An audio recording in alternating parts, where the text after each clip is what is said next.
Welcome to Brier's Music Showcase. I'm Bryer and welcome back to another video. And I feel like it's been quite a long time since the last time I made a video like this. Earlier today, I went to the record store and I got a lot of CDs here. And 14 in total. I know. But again, a lot of them were pretty cheap, and so why not? It's a new year. So why not just go ahead, go to the record store, buy a few things, and then showcase them here. So it's going to be a lot. So to make this a little bit quicker and a lot easier importing, I'm going to just not going to go too in depth on it here. You'll probably see some B-roll of me showing what's inside, stuff like that, just to change things up, just to make things a little bit different. But other than that, if you like these record store finds videos, please give them a like, subscribe if you're new, and without further ado, let's begin. So to start off, this is going to raise a couple eyebrows, but I saw this and I'm like, this is not typically what I talk about or what I show, but one thing I've said before is that I want to start dabbling into more newer music, whether it's new rock or some newer pop stuff. I want to kind of dabble back into it because I feel like I've neglected it for so long that I feel like I need to be more open-minded to a lot of that stuff.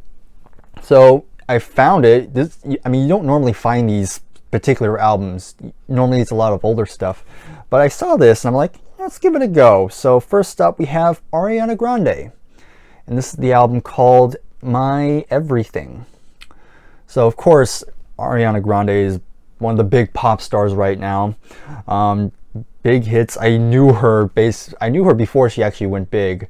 Well, not personally, but on TV, on Nickelodeon. She was on like I think it was called Victorious. That was the name of the show, and I know she was one of the cast members on that show.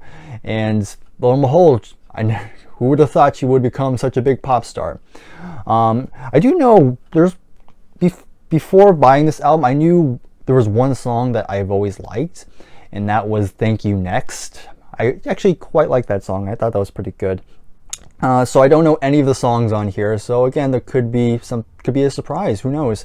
I know there's a lot of features on here, but other than that, I'm definitely open. I definitely want to check this out. She does have a good voice. I do like her voice quite a bit.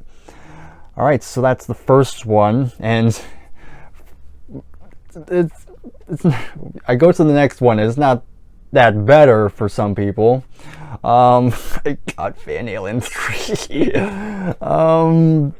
Why did I buy this? I guess I'm a masochist. What can I say? But yeah, of course, this is infamous for the fact it's the only Van Halen album with what's his name? I already forgot his name. Gary Sharon. I believe he's from the band Extreme. And yeah, his one and only album with the band. And I've heard clips of this, and yep, it sounds pretty bad. I know there's one song on here where Eddie takes lead vocals, and he's trying really hard to sound like Roger Waters. But yeah, I don't know why. I mean, I have Summer in Paradise, so might as well get this. But don't worry, it gets better from here on out. Next up, we have, and this is one I've been meaning to get for a long time, we have the Beatles. Please Please Me. Finally got it after a long time searching. And it's actually good I got this version because this one actually, for most people, these sound a lot better than the 2009 remasters because it doesn't have that harsh panning on the stereo. This one's kind of more true to the mono mix. So it definitely has a more balanced sound to it, which I'm very happy with. I mean, it's the first album, one of the most important live debut albums ever, really. I mean, you have I Saw Her Standing There, Misery, Chains. I do like Boys. I feel like that's an unpopular opinion, but I do like Boys. I do like that Ringo song. The title track is great, and of course it has Twist and Shout. I mean, yep, really strong debut, and of course this was the start of a long and influential career, so I had to get it at some point. I still need the Yellow Submarine soundtrack, and then I'll have the entire Beatles discography, at least the British releases.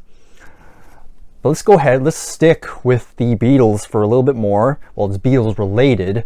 We have Paul McCartney with one of his solo albums, and we have New. This is, well, it's not new, but it came out in 2013. And I've heard good things about it. Obviously, it's later Paul. I don't know any of the songs on here.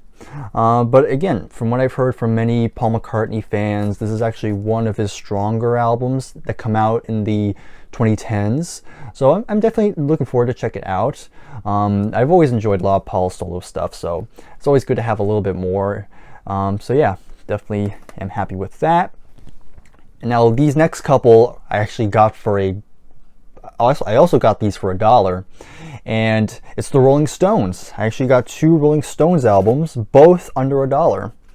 I think both of them are from one's from the 90s. Let me see what the other one's from. I think it's late 80s. But we have Steel Wheels, and then we have Voodoo Lounge. So I'm slowly building that Rolling Stones collection. I definitely have gone to a little bit of a Rolling Stones kick recently. Definitely been listening to a ton of their stuff these days. But yeah, I've always I haven't really checked out a lot of the later period stuff yet. And I've heard they're pretty spotty. But, you know, might as well give them a go because, you know, who knows? Maybe I will enjoy them quite a bit. I know both of them kind of go back to their more bluesy, sort of blues rock sort of sound. So yeah, we'll see how I feel, but yeah, I'm looking forward to checking those out as well. And then next up, we have the Beach Boys, and this is actually kind of interesting. This is not the only one I have, but this is one of those 2-in-1 discs where it actually has 2 albums. It actually has both Beach Boys Today, and then also has Beach Boys Summer Days and Summer Nights. So, and both of them are on one disc, so I would have to, when I import these on iTunes, I would have to separate them. But yeah, very good. I do have the Beach Boys Today on record already, and so I've always been meaning to get it on CD as well. And lo and behold, it has it. So very cool to have it here. So lovely stuff. And then we have a jazz album. We have, I believe this is his debut album. We have Jaco Pastorius. So Jaco Pastorius, bass player extraordinaire, definitely one of the more popular bass players in terms of the jazz field. I've heard some of his playing before on the Weather Report albums that I have, and his playing on them had been phenomenal. And so I saw this and I'm like, I really gotta check out more of his stuff, because again, he just has this very great tone and his playing is just so good, very melodic. But yeah, all in all, very looking forward to checking this one. So I'll let you know how I feel about him. Alright, now we have something interesting. I didn't think I would find this, but yeah, I saw it. I'm like, might as well give it a try. We have the debut album of Devo. So the name of the album is Question, Are We Not Men? Answer, We Are Devo. So I know Devo are kind of known for their kind of humorous take on music. But yeah, I only know Whip It. I'm one of those people. I only know their big hit. But for many people, Devo is definitely one of those very interesting bands that are definitely more than just the one hit. So yeah, I'm kind of excited to check this one out, honestly. It's produced by Brian Eno, which is kind of interesting. So yeah, that's another reason to that's another reason why my interest is kind of peaked now. So there's that. Then we have Richard and Linda Thompson, Shoot Out the Lights. I've seen this album pop up from time to time. I've heard some good things about it. Never heard anything by Richard Thompson, and Linda Thompson's the same story. Of course, this is when they were a duo, and from what I've heard, they eventually would break up. This is one of the last ones they did together, so yeah. Again, I don't know what to expect from it. I don't really know what genre it is. But yeah, I'll let you know what I feel about it. Then we have some 80s kind of hard rock, heavy metal here. We have Scorpions. This one's called Savage. What's this called? Savage Amusement. Some people say this is not one of their strongest albums, but Scorpions, I don't have it, so might as well give it a go. Again, I don't really know any of the songs on here, and the album cover is kind of interesting, to say the least. But yeah, I don't really have much to say about it, but yeah, I'll let you know how I feel. Then here, now I have said I'm not the hugest fan of this band, but I saw one of their albums. I'm like, we'll see. Maybe I'll turn a new leaf. But I got Motley Crue, Shout at the Devil. I believe it's their debut. So I know the title track. I heard that song before. And I'm looking at the others, and I don't think I know the rest. Of course, my favorite Motley Crue song is Kickstart My Heart. I've always liked that song, but I've never really gravitated towards Motley Crue. They're an interesting band. They do have a very fascinating history. I've seen the movie The Dirt, which is based on their biography, and they definitely had a pretty wild career. But yeah, again, not sure if I'll become a huge Motley Crue fan after this, but you know, might as well have a couple in the collection. Almost done here. So again, still in that hard rock, heavy metal field, we have Lita Ford.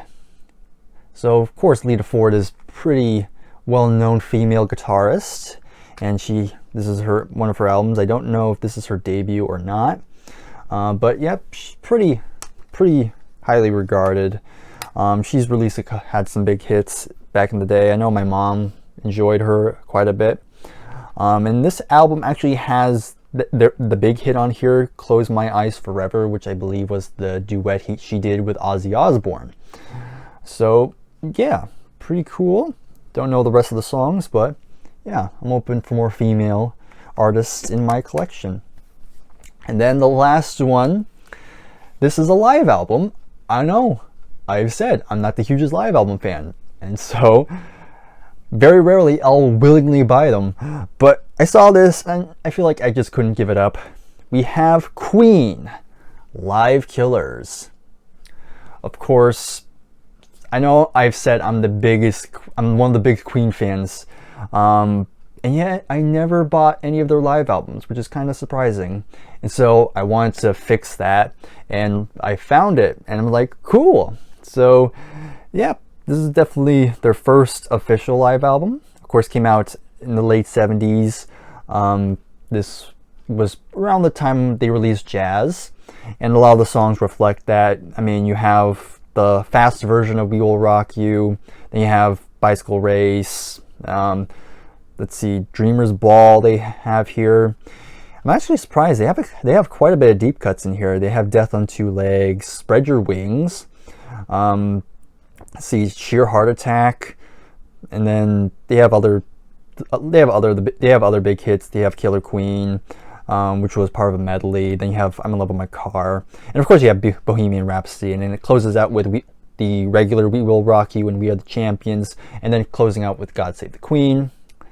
So yep, I know there's more Queen live albums, so hopefully I'll pick those up at some point. But there you go. That is it. That is all the CDs I have bought today from the record store. So of course, let me know in the comments your thoughts on any of these CDs that I've shown. Again, I'll give you my more in-depth thoughts on them, my first impressions when we get to the CD haul at the end of the month. So look forward to that. Other than that, it's been a long day. Other than that, I'll see you in the next video. So take care and goodbye for now.